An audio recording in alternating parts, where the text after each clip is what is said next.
ನಮಸ್ಕಾರ ಸ್ನೇಹಿತರೆ, KCET ಅಪ್ಡೇಟ್ಗೆ ಸ್ವಾಗತ ಸುಸ್ವಾಗತ. ಓಕೆ, ಗಣಿ ಎಜು ಎಕ್ಸ್ಪ್ಲೋರ್ ಯೂಟ್ಯೂಬ್ ಚಾನಲ್.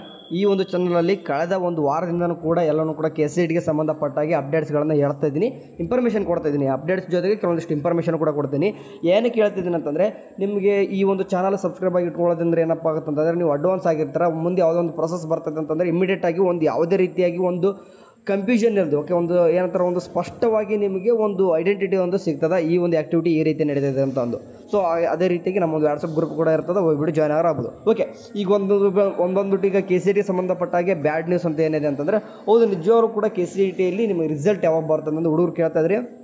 ಓಕೆ, ಅಂದಾಗಿ ಎಲ್ಲನೂ ಕೂಡ ವೆಬ್ಸೈಟ್ ಆ್ಯಂಡ್ ಗೂಗಲ್ ಸರ್ಚ್ ಮಾಡಿದಾಗೆ 20th ಬರುತ್ತೆ, 20th ಬಿಫೋರೇ ಬರ್ತಂತ ಎಲ್ಲರೂ ಕೂಡ ಹೇಳ್ತಿದ್ದಾರೆ. ನಾನು ನಿಮ್ಗೆ ಏನಪ್ಪ ಅಂದರೆ ಕ್ಲಾರಿಫಿಕೇಷನ್ ಈಗಾಗಲೇ ಒಂದು ವಿಡಿಯೋದಲ್ಲೂ ಕೂಡ ಕೊಟ್ಟಿದ್ದೀನಿ.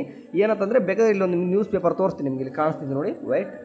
ಓಕೆ, ಈ ಒಂದು ನ್ಯೂಸ್ ಪೇಪರ್ಲಿ ಏನಿದೆ ಅಂತಂದರೆ, ಇಲ್ಲಿ ಅಷ್ಟೇ ಓದಿ ನಿಮ್ಗೆ ಅರ್ಥ ಆಗುತ್ತೆ. ಓಕೆ, ಇಲ್ಲಿ ಏನಾಗುತ್ತೆ ನೋಡಿ, ವೃತ್ತಿಪರ ಕೋರ್ಸ್ಗಳ ಪ್ರವೇಶಕ್ಕೆ ಹೊರನಾಡು ಮತ್ತು ಗಡಿನಾಡು ಕನ್ನಡಿಗ ಅಭ್ಯರ್ಥಿಗಳಿಗೆ ಏಪ್ರಿಲ್ 15ರಂದು ಕನ್ನಡ ಭಾಷಾ ಪರೀಕ್ಷೆ ನಡೆಸಲಾಗಿತ್ತು. ನಿಮ್ಗೆ ಗೊತ್ತಿರುವಾಗೆ ನಿಮಗೆ ಫಿಸಿಕ್ಸು, ಕೆಮಿಸ್ಟ್ರಿ, ಮ್ಯಾಥ್ಸ್, ಬಯೋ ಎಲ್ಲನೂ ಕೂಡ KCET ಎಕ್ಸಾಮ್ ಬರೆದಿರ್ತಾರೆ. ಆ್ಯಂಡ್ ಅದೇ ರೀತಿಯಾಗಿ ಅದರದ್ದು ರಿಸಲ್ಟ್ ಬರಬೇಕು. ಓಕೆ, ಬಟ್ ಅದ್ರ ಜೊತೆಗೆ ಕೆಲವೊಂದಿಷ್ಟು ಹುಡುಗರಿಗೆ PUC 1 PUC 2 ಕೂಡ ರಿಸಲ್ಟ್ ಈಗಾಗಲೇ ಬಂದೈತೆ.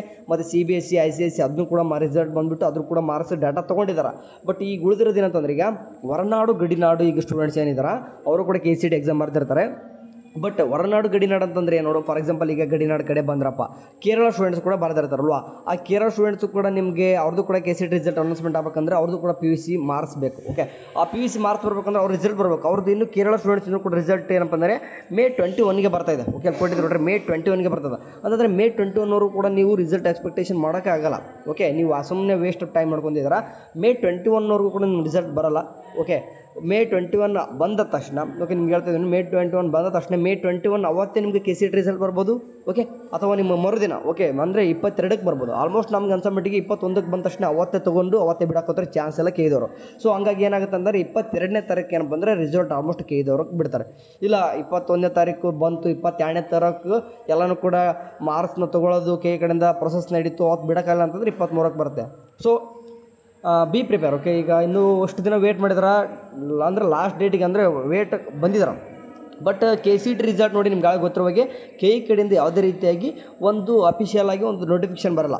ಬಟ್ ನಿಮಗೆ ಮುಂದೆ ಹೇಳ್ದಂಗೆ ನಾನು ಹೇಳ್ತಾ ಇರ್ತೀನಿ, ನಿಮಗೆ ಮಾಕ್ ಅಲಾಟ್ಮೆಂಟ್ ಅಂತ ಬರ್ತದೆ, ಮುಂದೆ first round result, second round result, third round result, ಇದೇನಿದೆ ನೋಡಿ, ಒಂದು ರೌಂಡ್ದು ಫುಲ್ ಡೀಟೇಲ್ದಾಗಿ KE ಏನು ಮಾಡ್ತಾರೆ, ಒಂದು ಶೆಡ್ಯೂಲ್ ಬಿಟ್ಬಿಡ್ತಾರೆ.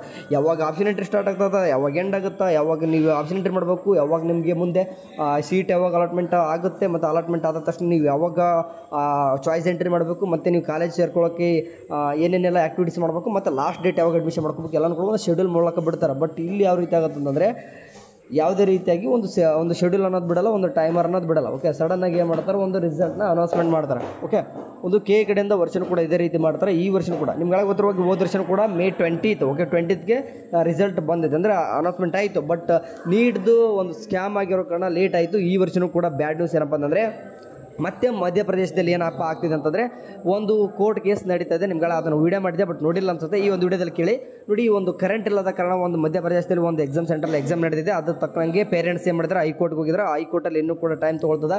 ಅಂದರೆ ನೀಡ್ದು ರಿಸಲ್ಟ್ ಕೂಡ ಬರೋಕ್ಕೆ ಲೇಟ್ ಆಗುತ್ತೆ. ಆ ನೀಡ್ದು ರಿಸಲ್ಟ್ ಬರೋರ್ಗೂ ಕೂಡ KCET ಕೌನ್ಸಿಲಿಂಗ್ ನಡೆಯಲ್ಲ. ಬಟ್ ಬ್ಯಾಕ್ ಎಂಡಲ್ಲಿರುವಂಥ KEದವ್ರು ಎಲ್ಲನೂ ಕೂಡ ಪ್ರೊಸೆಸ್ ಮಾಡಬೇಕಂದ್ರೆ ರಿಸಲ್ಟ್ ಬೇಗನೆ ಬರಬೇಕು. ಓಕೆ, ನಾನು ನಿಮಗೆ ಏನಾದರೂ ಕೆಲವೊಂದಿಷ್ಟು ನಿಮಗೆ ಒಂದು ಕಟ್ ಆಫ್ ಬಗ್ಗೆ ಇನ್ಫಾರ್ಮೇಷನ್ ಕೊಡೋದಾಗಿರ್ಬೋದು, ಮತ್ತು ಕಾಲೇಜು ಟಾಪ್ ಕಾಲೇಜಸ್ ಆಗಿರ್ಬೋದು, ಆ ಥರಗಳು ವೀಡಿಯೋಸ್ ಕೂಡ ಮಾಡೋಕ್ಕೆ ನಮಗೂ ಕೂಡ ಅನುಕೂಲ ಆಗುತ್ತೆ. ಅಥವಾ ಇವಾಗಲೇ ಕೂಡ ಹೇಳ್ಬೋದು. ಓಕೆ ಬ್ರದರ್, ಇವಾಗಲೇ ಹೇಳಿ ನಮಗೆ ಸ್ವಲ್ಪ ಅದ್ರ ಬಗ್ಗೆ, ಅಂದರೆ ಸ್ವಲ್ಪ ಟಾಪ್ ಕಾಲೇಜಸ್ ಬಗ್ಗೆ ನೀವು ಯಾವ ಕೋರ್ಸ್ ಬೇಕು ಅದ್ರ ಬಗ್ಗೆ ಇನ್ಫಾರ್ಮೇಷನ್ ಕೇಳಂದರೆ ಖಂಡಿತವಾಗ್ಲೂ ಕೂಡ ನನಗೆ ಗೊತ್ತಿರುವಾಗೆ 4 ವರ್ಷದ್ದು ಏನೇನೆಲ್ಲ ಇದೆಯೋ ಅಂದರೆ ನಿಮಗೆ ಫೀ ಸ್ಟ್ರಕ್ಚರ್ ಬಗ್ಗೆ ಫುಲ್ ಡೀಟೇಲ್ಡಾಗಿ. ಓಕೆ, ಯಾವುದೇ ರೀತಿಯಾಗಿ ನಿಮಗೆ ಡೌಟ್ಸ್ ಅನ್ನೋದು ಕ್ರಿಯೇಟ್ ಆಗ್ಬಾರ್ದು. ಆ ರೀತಿ ಒಂದೊಂದೇ ಕೋರ್ಸ್ ಸಪ್ರೇಟ್ ಮಾಡ್ಕೊತ ಹೋಗ್ಬೇಕು. ಯಾಕಂದರೆ ಎಲ್ಲನೂ ಕೂಡ ಕೋರ್ಸ್ ಒಂದು ವೀಡಿಯೋದಲ್ಲಿ ಮಾಡಿದರೆ ಭಾಳ ಲೆಂತ್ ಆಗುತ್ತೆ. ಓಕೆ, ಅಂದರೆ ಫೀ ಸ್ಟ್ರಕ್ಚರ್ ಸ್ವಲ್ಪ ಆ ರೀತಿ ಇರ್ತದೆ.